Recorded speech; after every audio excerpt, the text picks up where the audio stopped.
السلام علیکم بچوں، کیسے ہو آپ سب؟ امید کرتی ہوں کہ خیر و عافیت سے ہوں گے۔ بیٹا آج ہم جو آپ کا سبق ہے نسو اور سلیم کی گفتگو، اس کی ہم مشق کریں گے، یعنی مشقی سوالات کریں گے۔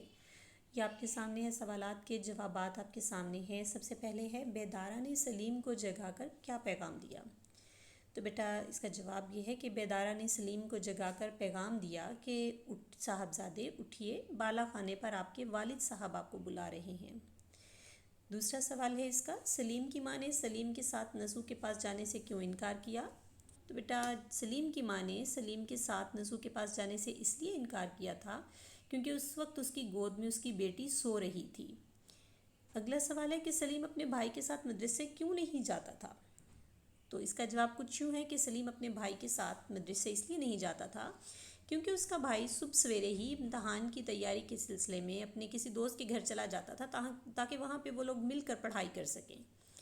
ٹھیک ہے، اگلا ہے سلیم نے 4 لڑکوں کی کیا خوبیاں بیان کی ہیں؟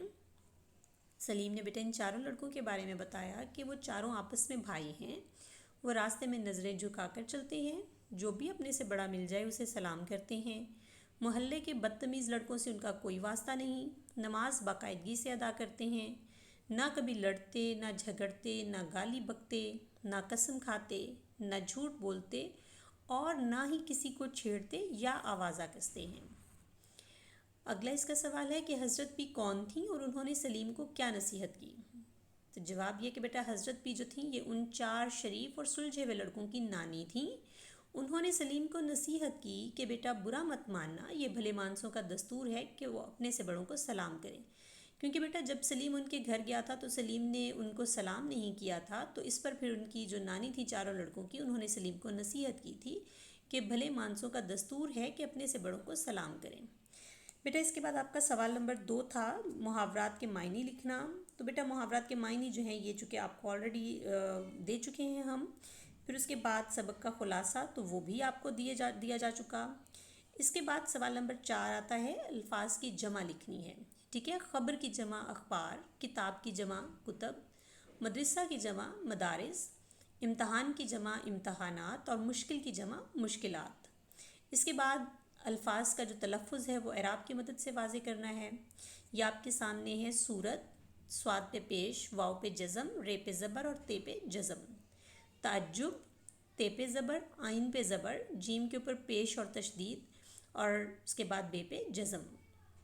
مسجد، اس پہ دیکھیں کہ میم کے اوپر زبر، سین کے اوپر جزم، جیم کے نیچے زیر اور دال پہ جزم۔ عمر دراز، عمر میں آئین پہ پیش اور میم اور رے پہ جزم، پھر اس کے بعد دال پہ زبر، رے پہ زبر اور زے پہ جزم۔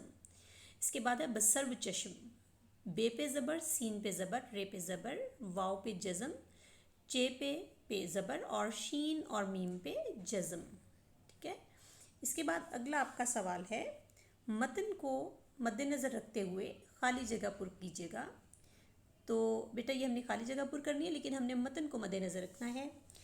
سلیم کی عمر اس وقت کچھ کم 10 برس کی تھی۔ ٹھیک ہے، نیکسٹ ہے میں اوپر لوٹا لینے گئی تھی۔ تیسرا ہے صورت سے کچھ غصہ تو نہیں معلوم ہوتا تھا۔ سلیم ڈرتا ڈرتا اوپر گیا اور سلام کر کے الگ جا کھڑا ہوا۔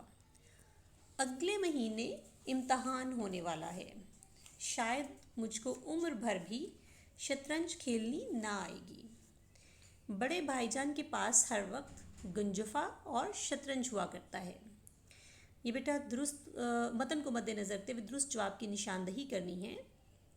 سلیم کو آ کر کس نے جگایا؟ تو اس کے بیٹا 4 آپشن تھیں کہ نسو نے، بیدارہ نے، ماں نے یا حضرت بی نے۔ تو اس کا جو درست جواب تھا بیدارہ نے۔ اگلا ہے کہ میاں اکیلے بیٹھے ہوئے کیا کر رہے تھے؟ تو اس کی آپشن تھیں کہ شطرنج کھیل رہے تھے، کھانا کھا رہے تھے، کتاب پڑھ رہے تھے یا پھر لکھ رہے تھے۔ تو درست جواب کتاب پڑھ رہے تھے۔ نیکسٹ ہے کہ ماں کی گود میں کون سویا ہوا تھا؟ ٹھیک ہے، اس میں اس کی جو آپشنس تھیں بلی، سلیم، لڑکی یا پھر بیدارہ۔ تو درست جواب لڑکی۔ اگلا ہے سلیم ڈرتا ڈرتا کہاں گیا؟ تو اس کی جو آپشنس تھیں مدرسے، بازار، مسجد یا پھر اوپر۔ تو اس کا جو درست جواب وہ ہے اوپر۔